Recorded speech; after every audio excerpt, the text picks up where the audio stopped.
I love art, how you do your imaginations, but especially comes from the heart.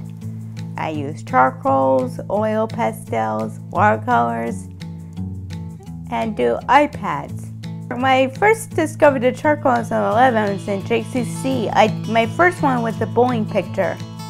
Because of her familial dysautonomia, we were just really thankful Camp JCC was there with the inclusion program, because otherwise there is no place for her to go. Well, I made friends, do art, go swimming. We were only allowed to bring healthy stuff. And then what happened is we went to the final show. Elise, her one-on-one counselor, was there. We see a bunch of really neat things on the wall. We're like, oh my God, look at that incredible stuff. And Elise turns to us, she says, what are you talking about? Those are all Mara's. It must have truly inspired Mara, because she just made amazing things. She'd never done it before, and they led her to crave pastels and merging colors with her fingers. And it was like a joy. It was like, give me more of this. She now is almost kind of taking what she did at JCC and kind of recreating that for her career. So how JCC built those skills, I think it kind of just gave her the confidence in herself and really the love for it. I want people to be happy, enjoy what they can. Yes, and I never give up, just keep on drawing. Here at Camp JCC, kids get to really discover their own talents and passions. Big five, Adam! Whoa! So our campers start rising 4-year-olds, pre-K4, and they go through 21 as part of our Kochavim program. We have an average about 475 campers a session, and we have about 250 staff that make everything work.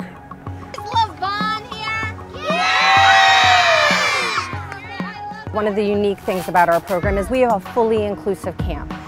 There's about 100 children here with varying and wide range of disabilities.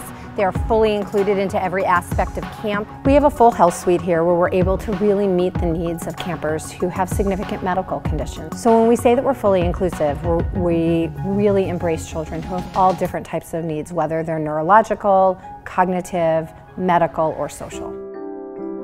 It's my wife and I. We have 4 daughters. Come on, you can do it! 3 of our daughters need one-on-one care pretty much, which is very challenging. Sammy has a lot of behavioral issues, and even Olivia needs a lot of personal care, so it's just a lot of work.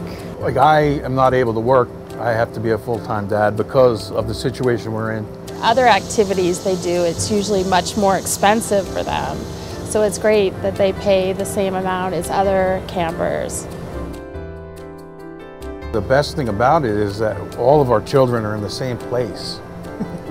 It's one of the only places you can find where everybody is included.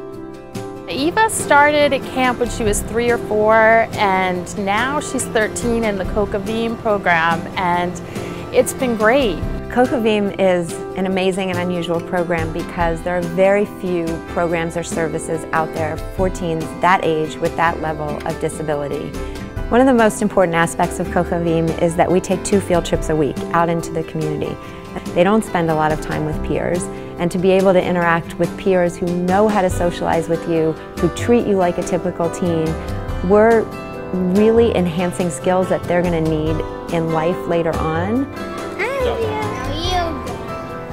The friendships and relationships that happen here between the campers really happens organically. The counselors model an inclusive environment where all kids are accepted for what they bring to the table, for who they are. They're celebrated for everything that they can do. Then the kids pick up on that and they embrace the children with disabilities.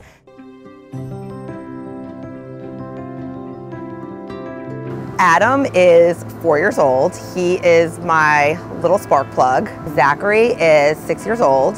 He is a sweet, spirited, loving kid. He's so happy. But Zachary has some special needs.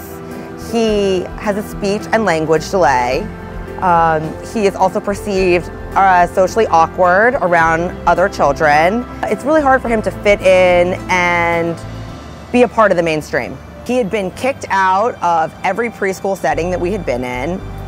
No one knew how to handle him, and I was not ready to have another experience that went poorly for him.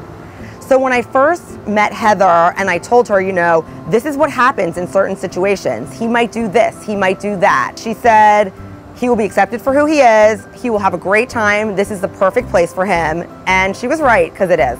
I've never seen him so happy.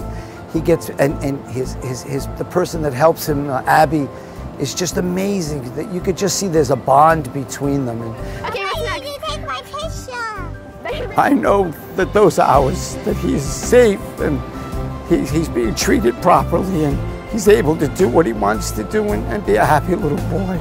That's all I want. Well, let's give choices. Do you like to swim? Yeah. What did we just do in sports? What did we play? The camp never says we can't make that work. They find a way to make things work for the girls. We have one-to-one care for all of our campers. Again, we don't pass along that cost to the families, so it really does cost us about 3 times more to provide the support and services that campers need so we can continue to be an inclusive camp. This program is so dependent on community support and donor support. Over the years, there have been summers where we were scared that we would have to cut things or that we wouldn't be able to offer the program. And for us, the scariest part of that would be making the phone calls to families to tell them, we thought we could serve your child, and now we can't. Camp shouldn't be a privilege. Camp is something for everyone. You can just see they're pouring out their hearts and the love they have for not only their child, but for the other children. And I beg you, please, help out this organization.